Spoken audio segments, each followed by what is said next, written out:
Hello friends, welcome back at movies explain by Rohan. दोस्तों, आज मैं 2019 में रिलीज हुई एक साइकोलॉजिकल हॉरर मिस्ट्री को एक्सप्लेन करूंगा जिसका नाम है बीनीथ अस। दोस्तों, कहने को तो ये एक स्ट्रॉन्ग इमेजिनेशन पर बेस्ड एक साइकोलॉजिकल हॉरर मिस्ट्री फिल्म है, लेकिन इसके जरिए एक बहुत बड़े मुद्दे को उठाने की कोशिश की गई है जिसके बारे में हम वीडियो के एंड में बात करेंगे, तो एंड तक जरूर बने रहिएगा। तो चलिए हम बढ़ते हैं मूवी एक्सप्लेनेशन की तरफ। फिल्म की शुरुआत होती है एक मैक्सिकन इमिग्रेंट मीमो को दिखाते हुए जो इलीगली चोरी छुपे अमेरिकन बॉर्डर को क्रॉस करके अमेरिका पहुंच चुका था एक अच्छी जिंदगी की तलाश में। मीमो इस जगह पर वो उम्मीदें और सपनों के साथ आया था जो वो मैक्सिको के बदतर हालातों में पूरा नहीं कर सकता था। लेकिन मीमो अकेला नहीं था जो इलीगली बिना पेपर्स के एक दूसरी कंट्री में आ पहुंचा था। उसके जैसे कई लोग चोरी छुपे यहाँ रह रहे थे, जिसमें उसका भाई एलिजेंद्रो भी शामिल था जो कई सालों से मीमो और अपनी फैमिली से दूर इस अनजान देश में रह रहा था। एलिजेंद्रो कई और माइग्रेंट्स के साथ डे लेबर का काम करता था और उससे जो पैसा मिलता था उससे अपने परिवार को यहाँ लाने की कोशिश कर रहा था। लेकिन इतने कंपटीशन के बीच पैसा कमाना बेहद मुश्किल है। ऊपर से हर वक्त उन्हें पुलिस का डर भी सताता रहता है और अब से मीमो को भी यही जिंदगी बितानी थी। इतने कंपटीशन में इन एरोगेंट वाइट लोगों के लिए उसे काम करना होगा जो लोगों को अपने पैरों की जूती समझते हैं, और ये बात मीमो को अगले दिन ही समझ आ जाती है। पर यहाँ सरवाइव करने के लिए उसे भी यही सब सहना था। अगले दिन काम करते वक्त एलेक्जेंड्रो को लिज नाम की एक बहुत ही रिच लेडी दिखती है जिसे अपने आउट हाउस के कंस्ट्रक्शन के लिए वर्कर्स की जरूरत थी। तो बस एलेक्जेंड्रो मौका देखकर कम पैसों में लिज के साथ ही डील कंफर्म कर लेता है और मीमो के साथ दो और इमिग्रेंट्स हेक्टर और टोनियो को भी अपने साथ ले लेता है और वो चारों लिज के साथ उसके घर की तरफ निकल पड़ते हैं। लेकिन ये सफर कितना भयानक होने वाला था कि वो सोच भी नहीं सकते थे। कुछ ही देर में वो लोग एक बहुत ही पॉश एरिया में बने लिज के घर में पहुंच जाते हैं जो किसी ड्रीम हाउस से कम नहीं था। पर यह जगह बहुत हाई लेवल सिक्योरिटी के बीच बनी हुई थी। जैसे कि मीमो नोटिस करता है कि इस जगह का मेन डोर ऑटोमेटिक है जिसे सिर्फ रिमोट से ही खोला जा सकता था और घर के चारों तरफ इलेक्ट्रिकल फैंस को लगाया गया था। इसका मतलब उनकी मर्जी के बिना ना तो कोई अंदर आ सकता था और ना ही कोई बाहर जा सकता था। लिज उन चारों को आउट हाउस में ले आती है और उनको काम समझाकर खुद मेन हाउस में चली जाती है। शुरू के कुछ समय तो सब कुछ ठीक चलता रहता है और लिज भी उन लोगों का ध्यान रख रही थी, लेकिन मीमो को ये जगह थोड़ी अजीब लग रही थी।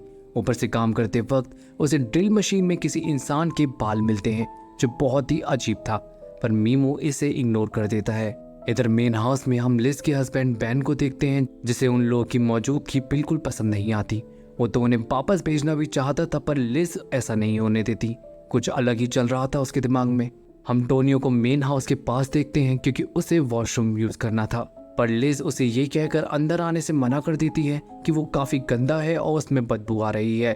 और यहाँ टोनियो भी उसके बिहेवियर से शॉक हो जाता है और इससे क्लियर हो जाता है कि लिज भी उन्हीं टिपिकल वाइट लोगों में से है जो इन जैसे माइग्रेंट्स को कीड़े मकोड़ों की तरह समझते हैं और जानवरों जैसा ट्रीट करते हैं। पर ये तो शुरुआत थी, अभी तो बहुत कुछ होना बाकी था। रात में अचानक आउट हाउस के चारों तरफ स्पॉटलाइट चलने लगती हैं जिसका सीधा मतलब था कि इन लोगों को पूरी रात भर काम करना होगा। पर ये चारों पूरे दिन काम करके थक चुके थे जिसकी वजह से उन लोगों की आंख लग जाती है और यहाँ से लिज का असली पागलपन शुरू होता है। वो इन लोगों पर ठंडा पानी डाल देती है जिससे इन लोगों की नींद टूट जाती है। वो चारों लिज के ऐसे बर्ताव से उसके ट्रू कैरेक्टर को समझ चुके थे और उसी वक्त ही काम छोड़कर जाना चाहते थे, पर लिज उनके आधे काम के पैसे की पेमेंट करने से मना कर देती है और काम पूरा होने के बाद ही पूरी पेमेंट करने के लिए राजी होती है।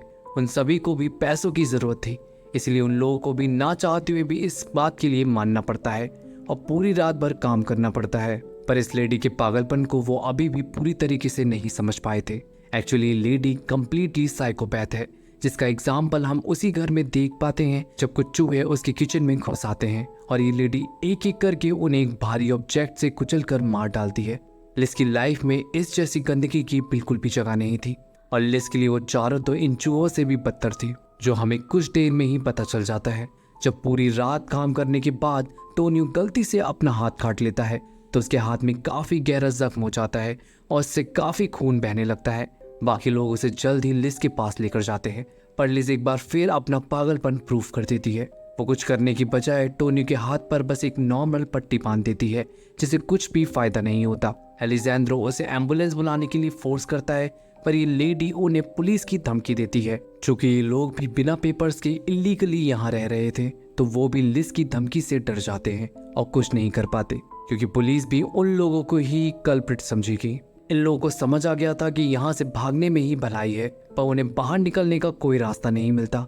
अगर कोई रास्ता था तो वो था मेन गेट, पर उसके लिए भी उन्हें मेन हाउस से कार कीज को चुराना था, जिसमें मेन गेट का रिमोट था। इस काम में बहुत रिस्क था, तो एलिजेंड्रो सभी को ये करने से मना करता है, पर हेक्टर उसकी बात ना मानकर घर से सेफली चाबी ले आता है। ये देखकर तो सभी बहुत खुश हो जाते हैं। उन्हें लगता है कि अब वो बच जाएंगे, पर उन्हें पता नहीं था कि वो जिस खेल में फंस गए हैं वहां से निकलना नामुमकिन है, क्योंकि उसी वक्त वहां वैन आकर हेक्टर को गोली मार देता है और लिज भी वहां आ जाती है, जो अपनी हील से हेक्टर की आंखें और सर कुचलकर उसकी जान ले लेती है। और मीमो, एलिजेंड्रो और टोनियो सिर्फ देखने के अलावा कुछ नहीं कर पाते। अब तक लिज और बैन ने उन तीनों को भी गन पॉइंट पर ले लिया था और अब उन्हें अपनी उंगलियों पर नचा रहे थे। लिज तो उन्हें हर पल ये महसूस भी करवा रही थी कि वो सब इमिग्रेंट्स की उसकी नजरों में क्या औकात है। कुछ देर बाद हम इस घर में एक ब्रोकर को आता हुआ देखते हैं, तो लिज उन तीनों को झाड़ियों में छुपा देती है। इस ब्रोकर की बातों से हमें पता चलता है कि लिज और बैन इस प्रॉपर्टी को बेच रहे हैं और कल ही एक क्लाइंट इस घर को विजिट करने आने वाला है। यहाँ हमें लिज की एक और साइको नेचर के बारे में पता चलता है। एक्चुअली लिज एक साइको होने के साथ साथ एक हॉरिबल परफेक्शनिस्ट भी है। अगर कोई छोटी सी चीज भी उसके अकॉर्डिंग ना हो तो वो बिल्कुल ही पागल हो जाती है। उस ब्रोकर के जाते ही लिज और बैन का पागलपन एक बार फिर शुरू हो जाता है। लिज उन सभी को बिना कपड़ों के काम करने के लिए मजबूर करती है और टोनियो के कम काम करने की वजह से बैन उसे फावड़े से मारकर बेहोश कर देता है। अब तक 2 दिन पूरे हो चुके थे और मीमो और एलिजेंड्रो की बॉडी अब तक जवाब दे चुकी थी, पर लिज की बात मानकर उन्हें लगातार काम करना पड़ रहा था। लेकिन अब मीमो के दिमाग में एक प्लान हिट करता है। गड्ढा खोदते वक्त उसे जमीन के नीचे इलेक्ट्रिक पाइपलाइन नजर आती है, तो एक फावड़े से उस पाइपलाइन को काट देता है, जिससे पूरे घर की इलेक्ट्रिसिटी कट हो जाती है और मीमो और एलेजेंड्रो कार कीज लेने मेन हाउस की तरफ भागते हैं। इधर अब तक टोनियो का भी सेंस लौट चुका था और इस भगदड़ का फायदा उठाकर वो भी इन फैंस को क्रॉस करके भाग जाता है, पर बैन के हाथों नहीं बच पाता और अपनी जान गंवा देता है। उधर घर में एलेजेंड्रो पर लिज का डॉग हमला कर देता है, तो मीमो अपने भाई को बचाने के लिए उसे एक चाकू से स्टैब करके मार डालता है, पर अब तक लिज और बैन वापस आ चुके थे और एक बार फिर वो दोनों उनके जाल में फंस जाते हैं। अब हमें अगले दिन का सीन दिखाया जाता है, जहां हम एक कपल को लिज के घर आता देखते हैं, पर वो इस बात से अनजान थे कि ये घर नहीं बल्कि लाशों का कब्रिस्तान है, क्योंकि आउट हाउस के नीचे हम मीमो और एलेजेंड्रो को देखते हैं, जिन्हें इस कपल ने कई लाशों के साथ दफना दिया था। और ये लोग और कोई नहीं बल्कि वही इमिग्रेंट्स थे जो इनके घर में काम करने के लिए आए थे। मीमो अपने भाई को वहां से निकालने के लिए एक पत्थर से सीलिंग को हिट करने लगता है, पर कोई भी फायदा नहीं होता। पर वहीं ऊपर फ्लोर पर वो विजिटर लेडी उस आवाज को सुन लेती है, पर वो कुछ समझ पाती उससे पहले ही लिज बड़ी चालाकी से बात को घुमा देती है। अब रात के वक्त लिज और बैन के बाहर जाने से पूरे घर में सन्नाटा छा जाता है और उधर मीमो हार मानकर अपने भाई के साथ आखिरी पल बिताने लगता है। लेकिन तभी उसके मुंह पर पानी की एक बूंद गिरती है और वो तुरंत ही उसी जगह हिट करने लगता है और कुछ ही देर में वो वीक पोर्शन टूट कर गिर जाता है और मीमो एलेजेंड्रो के साथ ऊपर आ जाता है। पर एलेजेंड्रो हिलने की हालत में नहीं था, तो वो मीमो को वहां से भाग जाने के लिए कहता है, पर मीमो जाते जाते उससे प्रॉमिस करता है कि वो उसे बचाने के लिए वापस जरूर आएगा। बाहर आने पर मीमो उस कपल को वापस आते हुए देखता है और उसी का फायदा उठाकर घर से सेफली बाहर निकल जाता है और मदद मांगने पास ही के घर में घुस जाता है। पर एट लास्ट उसे रियलाइज होता है कि इस अनजान देश में उनके लिए लड़ने वाला कोई भी नहीं। वो नेवर मीमो को देखकर एक चोर समझ लेता है और गोली मारकर उसकी जान ले लेता है। और वैसे भी ये सारे वाइट लोग एक जैसे ही थे, इमिग्रेंट्स को चोर या जानवर समझने वाले, बिल्कुल लिज और बैन की तरह। इधर एलेजेंड्रो अब तक एक बार फिर लिज और बैन के हाथों टॉर्चर सह रहा था। बैन एलेजेंड्रो को टॉर्चर करने के लिए गैसोलीन पिला देता है, लेकिन एलेजेंड्रो भी लिज पर वॉमिट कर देता है, जिससे लिज तो पागल हो जाती है और तुरंत ही घर की तरफ भागती है। बैन भी एलेजेंड्रो से इसका बदला लेने आगे बढ़ ही रहा था कि तभी एलेजेंड्रो वापस उस गड्ढे में खुद को गिरा लेता है और फिर बैन को भी उसके पीछे उस गड्ढे में उतरना पड़ता है। पर अब उनकी गलतियों की लिमिट क्रॉस हो चुकी थी और अब कर्मा उन पर हिट करता है। एलेजेंड्रो अंधेरे से बैन पर हमला करता है और उसकी जान ले लेता है। एलेजेंड्रो अब आज़ाद था, लेकिन पहले उसे एक बहुत इंपॉर्टेंट काम को पूरा करना था और वो था उसका बदला। वो सबसे पहले लिस की मेंटल स्टेबिलिटी पर हमला करता है। वो आउट हाउस को आग लगा देता है और घर के सारे फर्नीचर और एक्सपेंसिव ऑब्जेक्ट्स को तोड़ देता है। जब इस बात की खबर लिस को होती है तो वो तो बौखला ही जाती है, पर एलेजेंड्रो उसे भी नहीं छोड़ता। वो उसे हॉस्टेज बना लेता है, पर लिस भी अपनी चालाकी से एलेजेंड्रो के पैर पर हमला करके भाग जाती है, पर अपनी डेस्टिनी से बच नहीं पाती। एलेजेंड्रो उसका पीछा करके उसे उसकी सही जगह पहुंचा देता है। अगले सीन में हम एलेजेंड्रो को एक डीलर के पास देखते हैं जो उसकी फैमिली को यहाँ उसके पास लाने वाला था, और पैसों के साथ साथ वो उसे लिस का पेंडेंट भी दे देता है। और इसी के साथ एलेजेंड्रो को हम उसकी जिंदगी में डिस्क्रिमिनेशन की इस लड़ाई को लड़ने के लिए तैयार देखते हैं।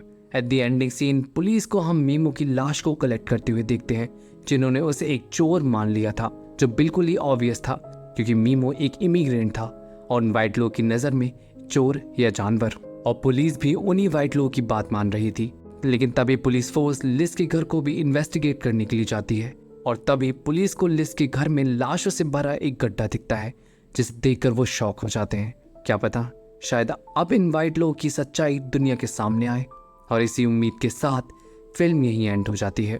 दोस्तों, इस फिल्म का रियलिटी से कोई लेना देना नहीं है, लेकिन फिर भी ये फिल्म फॉरेन कंट्रीज में माइग्रेंट्स और नॉन नेटिव सिटीजन्स के साथ हो रहे racism, torture, discrimination, hate speech और निगेटिविटी जैसे कई मुद्दों को उठाती है, और खासकर अमेरिका जैसी कंट्रीज में हो रहे रेसिज्म को, और हमें सोचने पर मजबूर करती है कि क्या यही इंसानियत है। दोस्तों, आपके इस फिल्म और इस इशू पर क्या थॉट्स हैं, मुझे कमेंट सेक्शन में ज़रूर बताइएगा, और मेरे चैनल को सब्सक्राइब करके मुझे ऐसे ही सपोर्ट कीजिएगा। चलिए, आज के लिए इतना ही। मिलते हैं अगली वीडियो में।